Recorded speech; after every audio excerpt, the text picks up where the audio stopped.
Okay, we're going to talk about a topic called local linearity of a function. And if you recall, we talked about that functions that are differentiable have to be a smooth, continuous curve.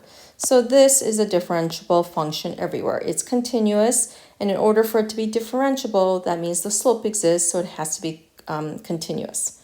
We also talked about graphs like these that have corners or cusps, and we said these are continuous, but they are not differentiable at these corners.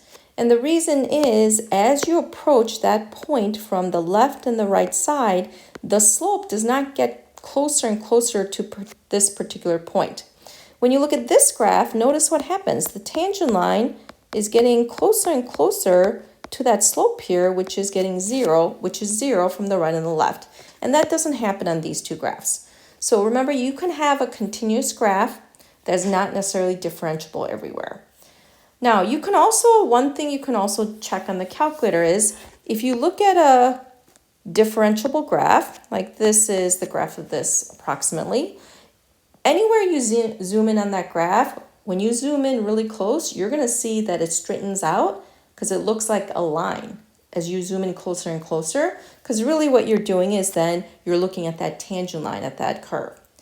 If you look at this graph on the calculator, when you zoom in on that corner on the calculator, no matter how much you zoom in, that corner is never going to straighten out. So there is no tangent line that it has. So that's another way you can check with the calculator. So now what we want to do is, we're just going to write a tangent line again, but we're going to do one other thing with the tangent line. Okay, so the function we're working with in this first problem, number 3, is we're working with the square root of x plus 3. And it says find the equation of the tangent line at x equals 1. So same thing we've been doing before, right? What do we need to write the equation of a line? I need a point. So I'm telling you to use x equals 1. So if I plug in 1 here, that's the square root of 4, which is 2. So there's my point, and I need a slope. So the derivative would be bring down the 1/2, reduce the power by 1. Chain rule on the inside is just 1, so I don't need that. And I do want to plug in 1, so this is now where we want to clean it up. So f prime of 1, if I plug in 1 here, this ends up being 1/4. So I'm going to write the equation of the tangent like we always do. So it would be y minus 2 equals 1/4 x minus 1. Okay, we're going to do one more thing now. This is now asking us to approximate f of 1.05. So I don't want the exact value of 1.05 at this function. So if I plug in 1.05 here, f of 1.05 is square root of 4.05, whatever this number is. I mean, I know it's probably close to 2, but there's no way I can get an exact number unless I had a calculator. But this is the idea. We are going to actually use this tangent line to come up with the approximation. And the reason why we can use a tangent line is, let's think about this graphically. Square root of x plus 3 looks like this. To the left, 3 is here. We just came up with the tangent line at x equals 1. So this is what we just came up with. We came up with this line is the equation of that tangent line. We want to figure out what is f of 1.05. So I'm going to exaggerate a little bit. So let's say 1.05 is here. So we want to try to figure out the y value of the curve, but unless we have a calculator, we can't come up with that exact value. But the idea is the tangent line's y value is going to be pretty close to the y value of the curve as long as you are close to this point of tangency. That's why we're trying to approximate 1.05 and not like f of 10. The further you get away on the curve from the point of tangency, then that approximation is no longer good. So what we're going to do is I'm going to go ahead and solve this tangent line for y. So 1/4 x minus 1. I'm just going to leave it like this because this will make it easier for me to plug it in. So I want to know what happens at 1.05. So plug that in. You can do this with decimals or fractions. These are just your 4 basic operations, so you don't necessarily need a calculator for this. So the linear approximation, so the y value of this tangent line is actually 2.0125.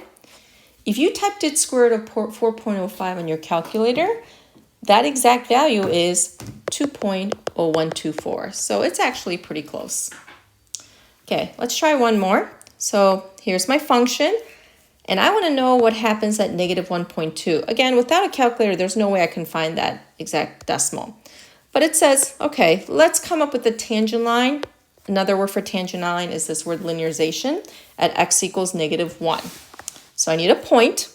So at negative 1, if I plug in x here, this is 0, e to the negative 0 is still 1. So there's my point. Let's come up with our slope. So remember, the derivative of e to a power is just still e to the power. So I have 2e to the negative x plus 1.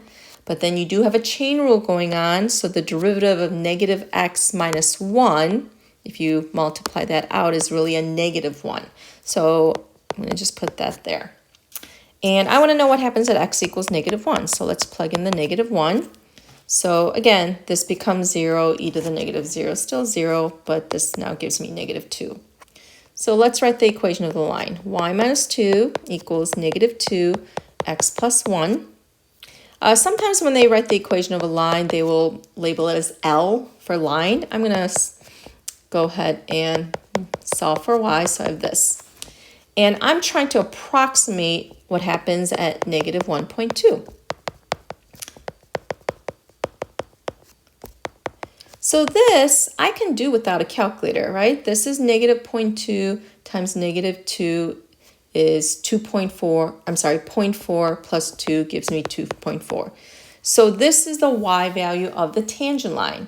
If I wanted to know what the y value on the exact function is, which is this, I need a calculator. If you punch this out, it's actually 2.4428, but notice it's pretty close. Again, it's the idea, as long as you're close to the point of tangency, your tangent line y value is a decent approximation for the y value of the actual function.